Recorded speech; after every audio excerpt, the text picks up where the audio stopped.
Émission spéciale pour les vœux de la communauté de communes Rumilly, Terre de Savoie. Bonjour Christian Hesson. Bonjour à vous. Vous allez bien ?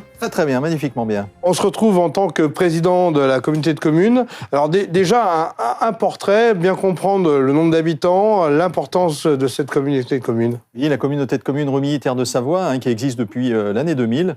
Ce sont aujourd'hui 17 communes, 35 000 habitants à peu près, 34-35 000 habitants. Une puissance économique extrêmement forte, un bassin d'emploi riche et puissant, très diversifié, et puis une qualité de vie exceptionnelle, puisqu'on a nos fromages, nos fabrications de fromages, nos fabrications de poêles.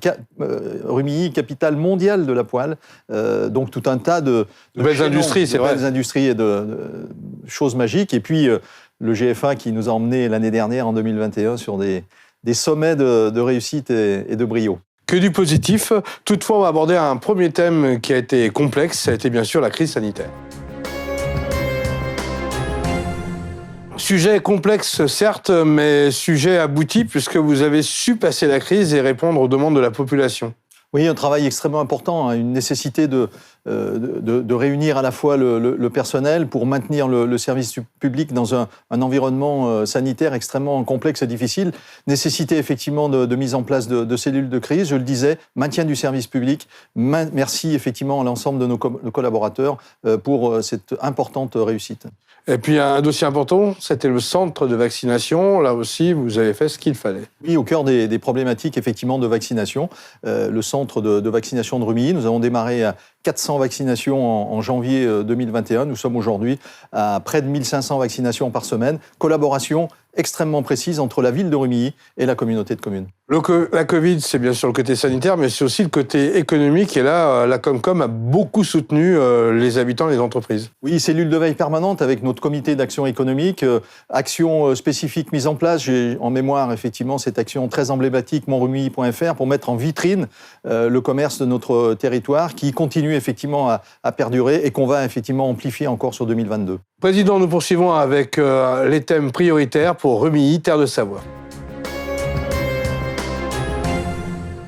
Nous allons nous attarder sur le bien vivre à Rumilly avec tout d'abord la base de loisirs qui est un vrai sujet qui dure dans le temps un petit peu. Oui, et lieu très emblématique pour l'ensemble des Rumilliens et des Rumilliennes, mais aussi de tous les habitants du territoire. Lieu emblématique parce que un espace naturel préservé, sensible, avec le Chéran, rivière sauvage labellisée l'année dernière, et cet environnement qu'il ne faut absolument pas casser. Donc une étude est en cours pour imaginer ce que pourrait être l'avenir de cette zone et de cette base de loisirs à très très long terme, en préservant cet espace naturel sensible, et une thématique peut-être autour de l'eau qui est très présente sur cet environnement-là.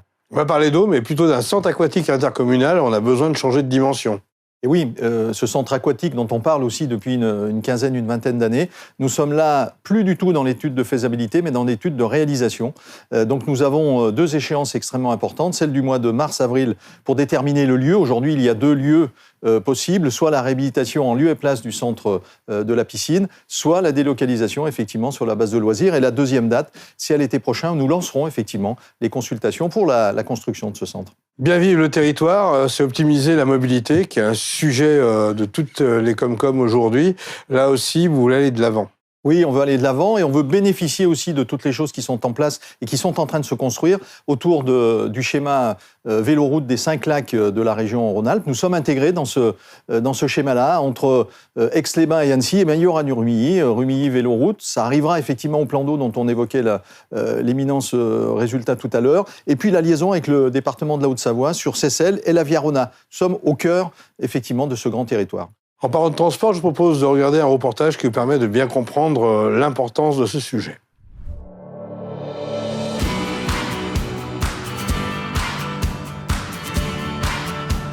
La commune s'est engagée depuis 2013 dans une politique envers les déplacements et pour faire face aux besoins de déplacement sur son territoire. Ce travail s'est concrétisé par un schéma général des déplacements qui a été donc validé et dont nous mettons maintenant en œuvre toutes les actions, les plus de 90 actions.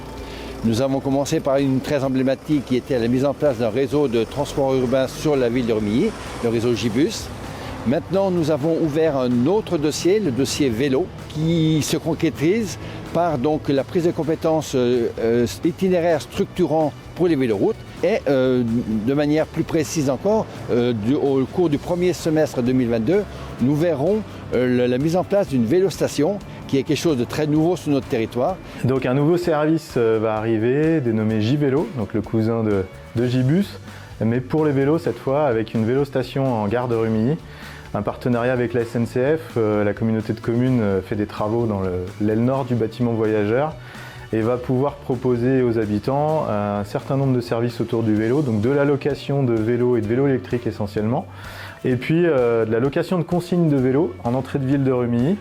Donc l'objectif c'est de poser la voiture et puis d'avoir son vélo dans une consigne en entrée de ville à dispo. Donc tout ça à des tarifs attractifs et puis un certain nombre d'animations aussi par l'agence Écomobilité, notre partenaire. Donc des animations autour du vélo dans le cadre de l'ensemble des événements locaux et nationaux. Nouveau chapitre important, c'est le social. À Rumilly, terre de Savoie, vous y pensez au quotidien avec ce centre communal d'action sociale.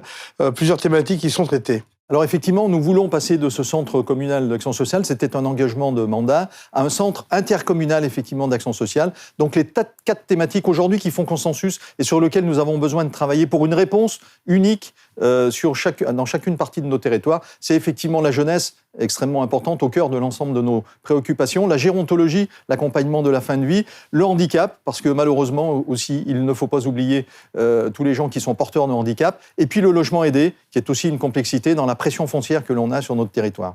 Alors on parle souvent de mutualisation des coûts. J'imagine que, comme toutes les autres Comcom, vous êtes aussi sur ce sujet-là. Comment ça va se passer? Qu'est-ce que vous allez faire? Eh bien, aujourd'hui, on a lancé toutes effectivement les réflexions. Des groupes de travail sont en place pour la totalité du spectre de la mutualisation. C'est de la mutualisation de services. Comment faire mieux tous ensemble pour moins cher? Et la mutualisation d'actions. Pourquoi déclencher 2 ou 3 actions à des endroits différents de nos territoires alors qu'une peut être utile? Nous recherchons toutes les sources d'économie dans le cadre de cette mutualisation. Alors il y a un slogan que vous mettez en valeur ces derniers temps, c'est le bien vivre ici. C'est important pour vous, c'est important pour l'ensemble des concitoyens. C'est un projet qui continue en 2022.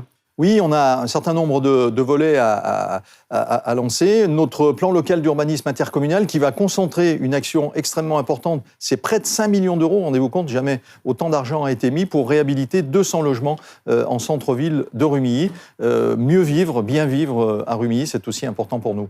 La transition écologique, un contrat a été signé avec le département de Haute-Savoie. Oui, le contrat de relance et de transition écologique, nous avons été la première intercommunalité à signer ce contrat-là avec les services de l'État, non pas parce que nous sommes meilleurs que les autres, mais nous avons notre projet et notre plan de territoire. Donc le contrat de relance et de transition, c'est tout simplement la liste de l'ensemble de nos projets et des grosses infrastructures qu'on a pu évoquer longtemps. Parlons de ces projets majeurs pour l'environnement. Alors, projet pour l'environnement, nous avons effectivement l'action Cœur de Ville, mais avec Nature en Ville sur le sujet. Et puis, nous avons ce contrat et ce plan climat, air, énergie, effectivement, qui va là revoir et relire tout notre territoire. C'est-à-dire à la vue, eh bien, nous allons regarder toutes les économies d'énergie. On va s'intéresser à tous les bâtiments, par exemple, publics. On va s'intéresser à toutes les sources, effectivement, de dépenses d'énergie particulières. Je pense au schéma d'éclairage sur les villes, sur les campagnes aussi, comment mieux éclairer avec de l'économie d'énergie, plan de chauffage. Nous avons beaucoup de bâtiments publics. La parole, c'est de dire on chauffe un peu les oiseaux. Eh ben, nous ne chaufferons plus les oiseaux, on va essayer effectivement de chauffer plutôt les gens à l'intérieur et faire de l'économie d'énergie. Alors, en parlant de transition énergétique et écologique, on peut aussi parler de la gestion des déchets. C'est un vrai problème aujourd'hui. Oui, c'est un vrai souci. Et nous voulons là transformer la gestion des déchets en gestion de ressources, parce qu'on a une économie extrêmement importante à faire pour cela. Et nous avons un projet que l'on pensait pouvoir décaler dans le temps, et puis finalement qui se rapproche beaucoup plus vite que prévu. C'est la ressourcerie. La ressourcerie pour faire vivre une deuxième génération, une deuxième vie, une troisième vie aux produits. Et là, le parti pris qu'on a pris, c'est au-delà, au lieu de l'éloigner et de la mettre près des centres de distribution, on va essayer de l'intégrer carrément dans la vie et dans la zone économique. Alors, on est allé sur le terrain. Je vous propose un premier reportage sur la station d'épuration. Nous nous trouvons devant la station d'épuration de Rumilly. Cette station d'épuration historique qui est installée ici depuis de nombreuses années, mais qui arrive aujourd'hui à son terme puisqu'elle ne correspond plus du tout aux dernières normes de rejet que nous avons l'obligation de respecter. Le conseil communautaire a décidé de construire une nouvelle station d'épuration Cette nouvelle station d'épuration sera située à la sortie de Rumilly, sur la route de Vallières, au bord du Fier. Donc elle sera, comme vous l'aurez compris, équipée des nouvelles technologies en termes de traitement des eaux, notamment la méthanisation, qui va permettre de récupérer le gaz méthane pour, pourquoi pas, alimenter les bus de la ville, par exemple, ou d'autres véhicules. Elle permettra également, peut-être, si on aura en tout cas la possibilité de récupérer les eaux usées pour l'irrigation des plantations qui sont voisines de la station d'épuration. Et également, ce qui sera intéressant quand cette station d'épuration aura quitté ce site, c'est que les habitants de Rumilly, les Rumilliens, pourront, eux, utiliser cet espace de loisirs qui est magnifique, en dessous de l'Aumône, la chapelle de l'Aumône à Rumilly. On l'a compris, cette station d'épuration a pour objectif d'être encore plus respectueux de l'environnement dans les années à venir. Évidemment, d'abord, on l'a compris, on va changer d'exutoire, on va passer du Chéran au Fier, ce qui va gagner effectivement en capacité d'absorption au niveau du niveau hydraulique. Et puis, on va améliorer beaucoup le traitement des boues, sur de la méthanisation. Donc, on va travailler sur tous les systèmes et tous les domaines qui vont nous faire monter en capacité et en compétences en termes d'amélioration de l'énergie. C'est un lourd investissement. C'est un investissement qu'on peut imaginer à 8 ou 10 millions d'euros. Mais là, heureusement, comme ce sera une infrastructure extrêmement innovante, nous aurons sans doute et sûrement, on nous l'a déjà dit, et annoncé des aides extrêmement importantes de l'Agence de l'eau, sans doute de la région et sans doute du département également. Christian Hesson, vous l'avez dit, Rumilly, terre de Savoie, est un terrain et un territoire dynamique. On va justement parler d'économie. Quand on parle d'économie, et lorsqu'on est sur le territoire de Rumilly, terre de Savoie, on pense industrie déjà. Oui. Vous avez raison de penser industrie, elle est forte, elle est puissante, on l'a dit tout à l'heure, c'est un bassin économique extrêmement dynamique. Et ce projet territoire d'industrie qui a été imaginé par des chefs d'entreprise, pour des chefs d'entreprise. Les élus n'ont rien à voir dans tout cela, donc on est allé voir des chefs d'entreprise pour leur demander ce dont ils avaient besoin. Et effectivement, on est sur un plan d'action très précis. On a par exemple la création de la maison de l'innovation et de l'industrie, pour avoir un Fab Lab, terme générique, mais pour faire de l'innovation, pour travailler à la mise en place de nouveaux process. Nous avons besoin de cela sur notre territoire et nous allons le réaliser. On a des maisons historiques sur votre territoire et vous pensez comme ça attirer de nouvelles industries ? Et oui, bien sûr. Et puis, c'est des industries complémentaires à l'industrie majeure que l'on a, puisqu'on a un tissu économique avec des majors, on les connaît, Tefal, Vully, Nestlé, mais on a tout un microcosme, effectivement, de petites et de moyennes entreprises. C'est ça notre richesse, et c'est ça qui nous permet de passer à travers les rythmes un peu saccadés de l'économie. Nous avons traversé toutes les problématiques avec cette richesse-là. À travers vos propos, on sent que vous êtes un territoire fort et que vous avez les moyens de vos ambitions. Oui, et on avait l'habitude, on le dit en Haute-Savoie, pour vivre heureux, vivons cachés. On vit un peu moins caché maintenant, et on vivra un peu moins caché parce qu'on est très heureux de ce qu'on fait. On est assez fiers de nos entreprises, de notre monde associatif extrêmement puissant. Et aujourd'hui, je suis venu vous le dire.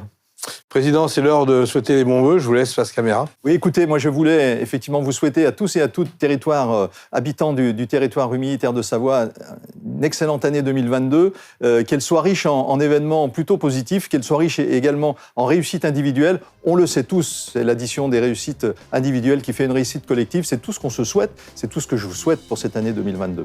Merci Christian Hesson. Bonne continuation, bonne année.